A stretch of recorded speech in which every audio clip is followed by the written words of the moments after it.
வணக்கம், நான் உங்கள் கீதா வெங்கடேசன். இன்றைக்கி ஒரு ஸ்வீட் பண்ண போகிறேன். இதுக்கு முன்னாடி நிறைய ஸ்வீட்ஸ் எல்லாம் போட்டிருக்கேன். ஸ்வீட் ரெசிபி அப்படின்னு ஒரு பிளேலிஸ்ட் இருக்கும், அதில் நீங்கள் பார்த்துக்கலாம். இன்றைக்கி நான் பண்ண போகிற ஸ்வீட்டு பதிர் பேனி, கர்நாடகா ஸ்பெஷல். என்னோட சேனலை சப்ஸ்கிரைப் பண்ணாதவங்க ரெட் கலர் சப்ஸ்கிரைப் பட்டனை ப்ரெஸ் பண்ணிக்கோங்க.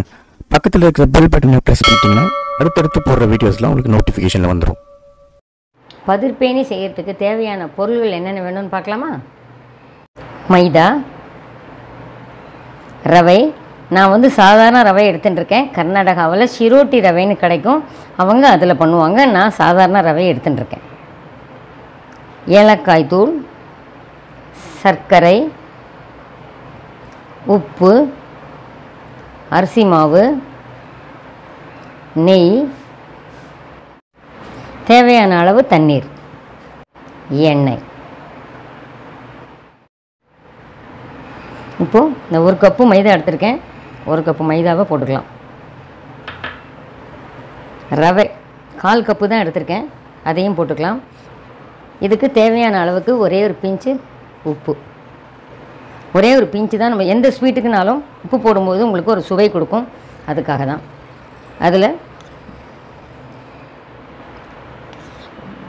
2 டீஸ்பூன் நெய் விட்டுருக்கேன். நம்ம இப்போ இதை கலந்துட்டு அப்புறமா கொஞ்சம் கொஞ்சமாக தண்ணி விட்டு பிசைஞ்சிக்கலாம். எப்போதுமே நம்ம உப்பு போடும்போது கலந்துட்டோன்னா எல்லா இடத்துலையும் சமமாக பரவிடும். இல்லாட்டி ஏதாவது ஒரு இடத்துல உப்பு மட்டும் நின்றுடும். அதனால தான் நான் அப்படி கலந்துக்கிறேன். கலந்துட்டு கொஞ்சம் தண்ணி விட்டு பிசைஞ்சிக்கலாம். இந்த பிசைஞ்சு நம்ம ஒரு 1/2 ஹவராவது கண்டிப்பாக ஊற வைக்கணும். அப்போ தான் சாஃப்டாக இருக்கும் நல்லா.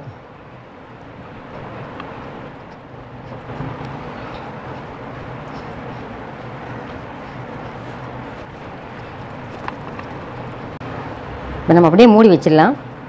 ஒரு 1/2 ஹவர் நல்லா ஊறணும். கண்டிப்பாக நல்லா ஒரு வெள்ளை துணியை, ஈர துணியை வேணால் மூடி வைக்கலாம். இல்லாட்டி ஒரு நல்ல தட்டு வச்சு நல்லா மூடிட்டு காற்று போகாமல் அப்படி வச்சுருந்தோன்னா நல்லா சாஃப்டாகிடும். இப்போவே எப்படி இருக்கு பாருங்க. நம்ம அடுத்தது இந்த ரவையோடு மிக்ஸ் ஆகி வரும்போது சூப்பராக இருக்கும். நம்ம மூடி வச்சிடலாம். இப்போது நம்ம மாவு பிசைஞ்சு வச்சோம் இல்லையா, அது நல்லா சாஃப்டாக இருக்கும். எப்படி இருக்குன்னு பார்க்கலாமா? பாருங்க எவ்வளோ சூப்பராக இருக்குது. இப்போ நம்ம அடுத்தது ஒரு ப்ராசஸ்னா பதிர் ரெடி பண்ணணும். நம்ம இதில் ஒரு 4-5 ஸ்பூன் நெய் விட்டுக்கலாம். நம்ம எவ்வளோ மாவு பிசைகிறோமோ அதுக்கு தகுந்தபடி போட்டுக்கலாம். இப்போ இதை நம்ம கைகளால் இப்படி ப்ரெஷர் கொடுத்து பண்ணினோன்னா அதில் ஒரு சாஃப்ட் வரும்.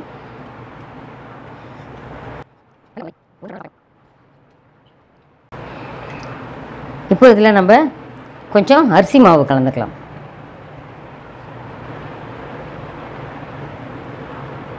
முதல்ல கொஞ்சம் போட்டுக்கலாம், அப்புறம் பத்தலைன்னா நம்ம இன்னும் கொஞ்சம் போட்டுக்கலாம்.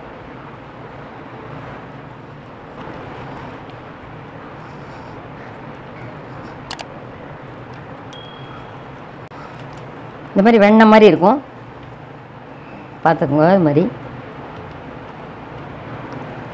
சாஃப்டாக இப்படி இருக்கணும்.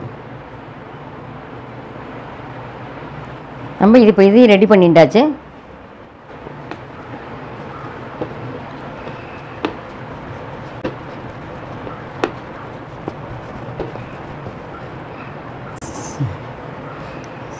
சமமாக இப்படி உருட்டிக்கலாம்.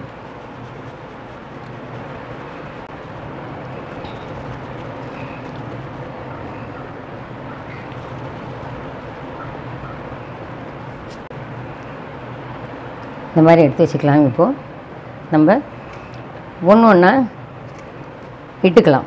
நம்ம பூரி இடுவோம் இல்லையா, பூரி சப்பாத்தியெல்லாம் இடுவோம் இல்லையா, அதே மாதிரி இட்டுக்கலாம்.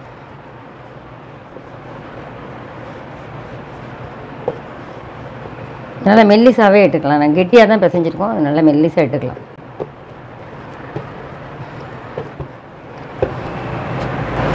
இதே மாதிரி எல்லா உருண்டைகளையும் ஒரு பூரி மாதிரி, இன்னும் பெருசாக கூட நம்மளோட இதுதான் அது.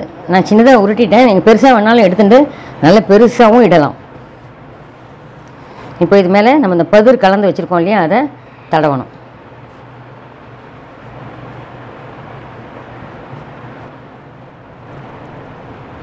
அதுக்கு மேலே இந்த சப்பாத்தி மாதிரி பண்ணிருக்கோம். அது இன்னொன்று வைக்கணும். அகெயின் இதுக்கு மேலேயும் தடவணும்.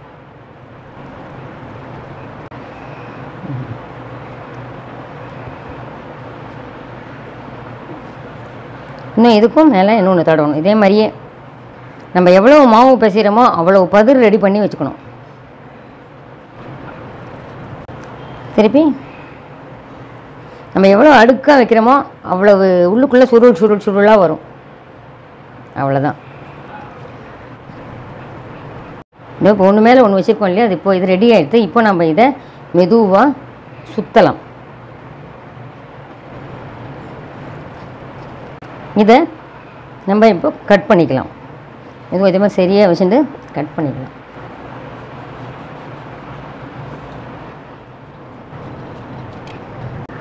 இப்போது இங்கே பாருங்க, இந்த மாதிரி வரி வரியாக இருக்கா. நம்ம எவ்வளோ நல்லா பெருசாக மடித்து வச்சுருந்தாலும் இந்த மாதிரி நிறைய வச்சு பண்ணோன்னா அப்படி வந்துடும். இதோ முதல்ல இப்படி எல்லாத்தையும் ப்ரெஸ் பண்ணி எடுத்து வச்சுக்கலாம்.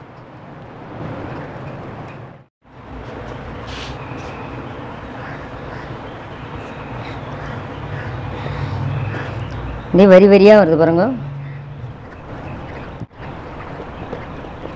இந்த ஒரு வரியுமே பொரிஞ்சு வரும்போது நம்மளுக்கு அழகாக தனித்தனியாக தெரியும். நம்ம ஒரு பாத்திரத்தை வச்சுட்டு அதில் ஒரு கப்பு சர்க்கரை போட்டுக்கலாம். முங்குற அளவுக்கு தண்ணி விட்டுக்கலாம்.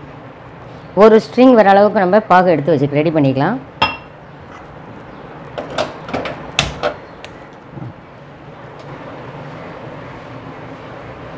ஒரு செகண்ட் இருந்தால் சரியாயிடும். நம்மளுக்கு இப்போ பாகு ரெடி ஆகிடுது. நம்ம அதை எடுத்து தனியாக எடுத்து வச்சுட்டுடலாம். இப்போது இன்னொரு கடாயை வச்சு அதில் தேவையான அளவு எண்ணெயை விட்டுக்கலாம். எண்ணெய் இப்போ வச்சுருக்கேன், கொஞ்சம் நல்லா காயட்டும். நம்ம இப்போ இது ரெடியாக எடுத்து வச்சுருக்கோம். எண்ணெயும் காஞ்சிட்டு நம்ம சிம்மில் வச்சுட்டு ஒன்று ஒன்றா பொரித்து எடுத்துக்கலாம்.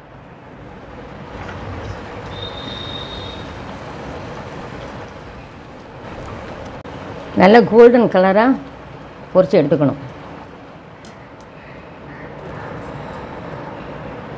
இப்படி இப்படி வரி வரியாக இருக்குது பாரு. இதை நம்ம சர்க்கரை பாகில் போடலாம். அது கொஞ்ச நாள் இருக்கட்டும், நம்ம அடுத்தது பொரிச்சிக்கலாம். ரெண்டு பக்கமும் மெதுவாக கொஞ்சம் கொஞ்சமாக புரட்டி போட்டு எடுத்தோன்னா நல்லா அழகாக உள்ளுக்குள்ளேயே வெந்துடும். சூப்பராக இருக்கும்.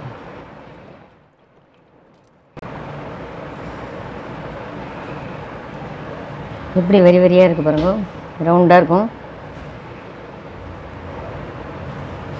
எல்லாத்தையும் இதே மாதிரி நம்ம எடுத்து சர்க்கரை பாகில் போட்டு ஒன்று ஒன்றா எடுத்துட்டு ரெடி பண்ணிட்டோன்னா ஈஸி. ஒரு அரை மணி நேரம் நல்லா சுகர்லேயே விட்டுட்டோன்னா நமக்கு நல்லா செம்ம ஸ்வீட்டாக இருக்கும். சாப்பிட்றதுக்கு நல்லாயிருக்கும். இது ஒரு 2 நிமிஷம் அப்படியே இருக்கட்டும். நம்ம ஒன்று ஒன்றா பொரிச்சு எடுத்துக்கலாம். இப்போ நம்ம பதிர் பேனியும் சர்க்கரை பாகுலையும் போட்டுட்டோம். ஜூஸியாக இருக்குது பாருங்கள். அப்படியே லேயராக இருக்குது பாருங்கள்.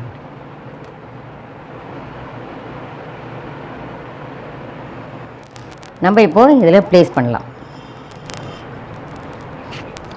இதுவும் ரொம்ப நல்லாயிருக்கும். குழந்தைங்களுக்கெல்லாம் செஞ்சு கொடுத்து சந்தோஷப்படுத்துங்க. இந்த வீடியோ உங்களுக்கு பிடிச்சிருந்ததுனால் லைக் பண்ணுங்க, ஷேர் பண்ணுங்க, மறக்காமல் சப்ஸ்கிரைப் பண்ணுங்க.